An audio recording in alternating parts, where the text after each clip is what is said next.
Assalamualaikum warahmatullahi wabarakatuh. Bismillah, alhamdulillah, wassalatu wassalamu ala rasulillah ma ba'du. Bapak dan Ibu jamaah salat Isya dimuliakan Allah. Kalau kita berbicara tentang zakat, maka sesungguhnya zakat itu adalah instrumen dalam Islam untuk kemudian bagaimana memakmurkan masyarakat, memakmurkan umat. Bapak Ibu sekalian, saya termasuk orang yang mendukung bahwa zakat itu harus produktif.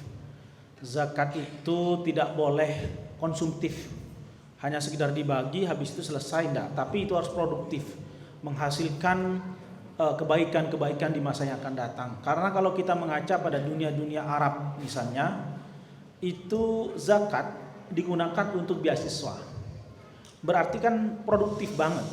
Jadi zakat itu digunakan untuk anak-anak yang mau belajar dengan serius, anak-anak yang mau mengembangkan ilmu pengetahuan dan saintek. Di Indonesia, zakat itu hanya sekedar ya dibagi selesai gitu, tapi tidak berefek pada kemanfaatan yang bersifat keberlanjutan. Nah, kita harus berpikir bahwa zakat ini tidak boleh konsumtif, tapi harus produktif, digunakan untuk pengembangan keilmuan dan sebagainya. Kenapa kalau kita kuliah di luar negeri itu kemudian gratis? Karena di sana menggunakan zakat. Zakat itu digunakan sebagai beasiswa untuk anak-anak yang mau belajar. Di Indonesia kan kecenderungannya tidak, ya langsung dibagi gitu aja, dibagi selesai gitu. Secara fikih ya memang sah, tidak apa-apa. Tetapi maksud saya hanya berhenti di situ manfaatnya, tidak bermanfaat untuk yang lain. Maka ke depan zakat ini harus dikembangkan menjadi instrumen di dalam pengembangan keilmuan dan sekaligus pengembangan yang berorientasi pada masa depan. Bapak Ibu sekalian, saya ingin cerita bahwa sebetulnya potensi zakat Indonesia itu kurang lebih 4 triliun.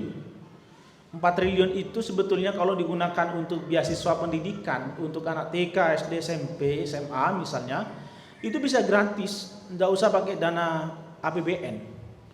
Asal dikelola dengan baik ya, asal dikelola dengan baik. Tapi masalahnya potensi zakat itu kan ya hanya potensi tetapi tidak berefek gitu.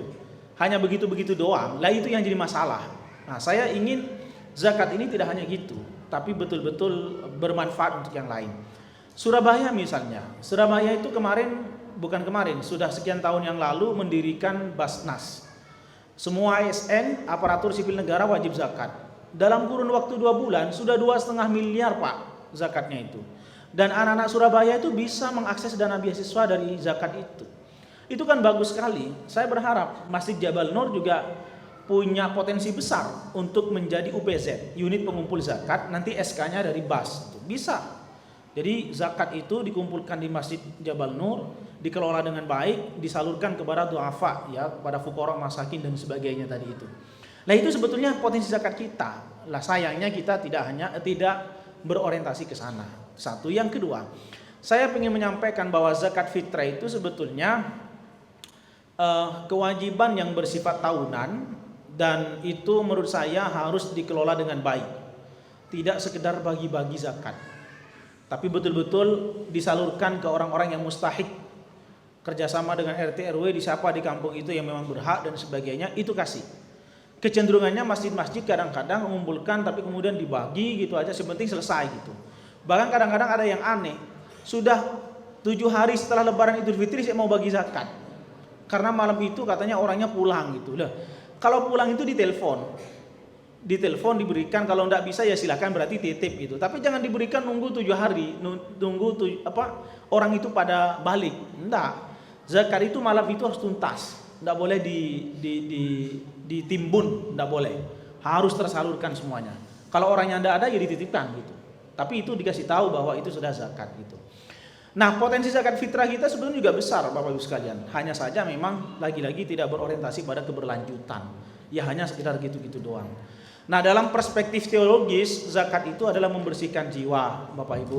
Orang berzakat itu terasa jauh lebih bahagia karena dia mampu memberi kepada orang lain daripada dia kemudian menerima dari orang lain. Tapi lucunya orang Indonesia itu kalau menerima zakat seneng Pak.